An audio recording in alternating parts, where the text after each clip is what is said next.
Shalom,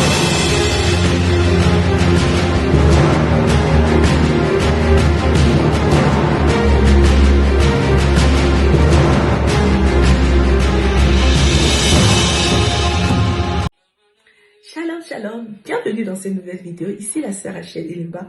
Je suis dans la joie de vous retrouver dans cette nouvelle vidéo. Ça faisait un moment et gloire soit rendue à Dieu pour cette vidéo dans laquelle nous allons parler d'un sentiment, la peur.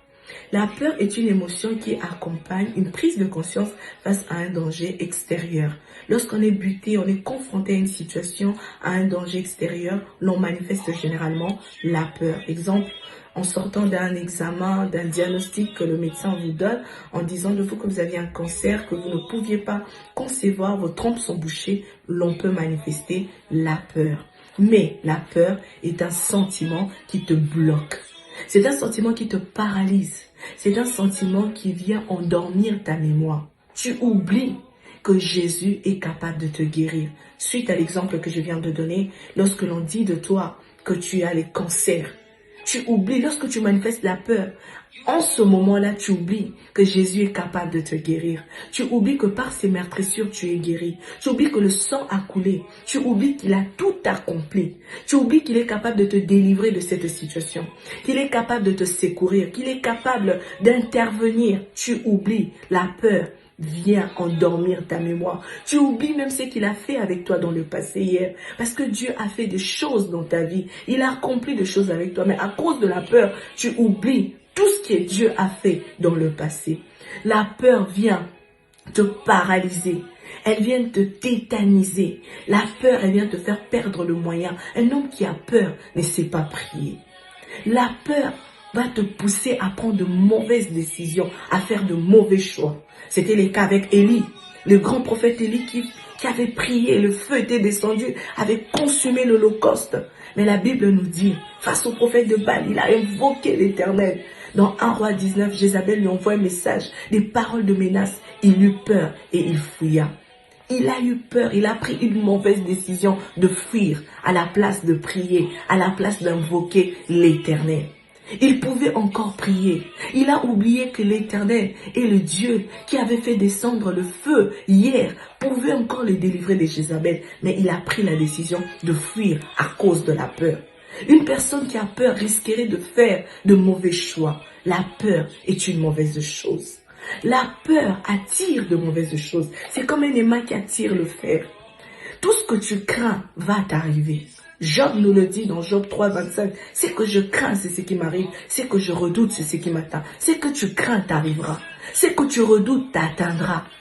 Si tu crains d'être malade, tu connaîtras la maladie. Si tu crains de mourir du diabète parce que ton père est mort du diabète et cette maladie congénitale héréditaire, tu mourras de cette maladie. Si tu crains d'être déçu, si tu crains le divorce, tu connaîtras le divorce. Si tu crains l'échec, tu vivras l'échec. La peur est une mauvaise chose. Moi, je connais une situation en 2014. J'avais peur d'une situation. J'y pensais, j'ai ruminé ces pensées et j'ai vécu ce que je craignais. Parce que la Bible est vraie. Ce que tu crains, c'est ce que tu vivras. La peur te pousse à douter de Dieu. Ça t'amène à douter de la promesse de Dieu, à douter des paroles de Dieu, à douter de Dieu. Les enfants d'Israël avaient reçu une promesse venant de Dieu, qu'ils allaient aller en Canaan, la terre promise. Et la Bible nous dit dans 1 Roi 13, Moïse envoya des espions. Ils sont allés espionner les pays.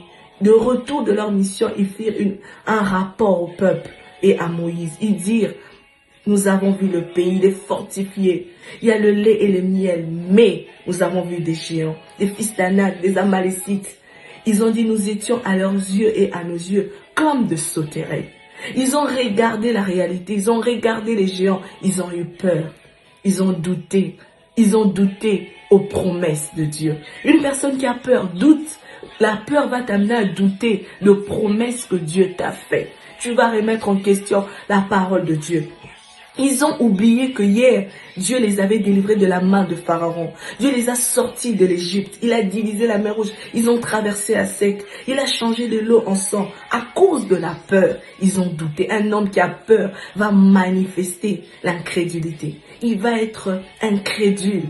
Et n'oublie pas que sans la foi, il est impossible d'être agréable à Dieu. Que le juste vivra par la foi. Voilà pourquoi rejette la peur, bannis la peur.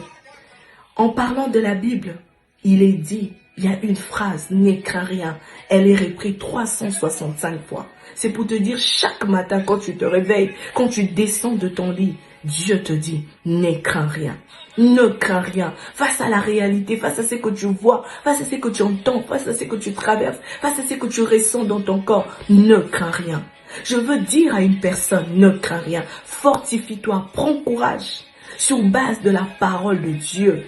Dieu a dit, Jésus a dit, je ne t'abandonnerai pas, je ne te délaisserai pas. Prends courage, fortifie-toi, rumine ces paroles. Il a dit que tu ne mourras pas, tu vivras, tu raconteras les œuvres de l'Éternel. Rumine ces paroles. Il a dit de toi que le juste ne sera jamais abandonné. Fortifie-toi.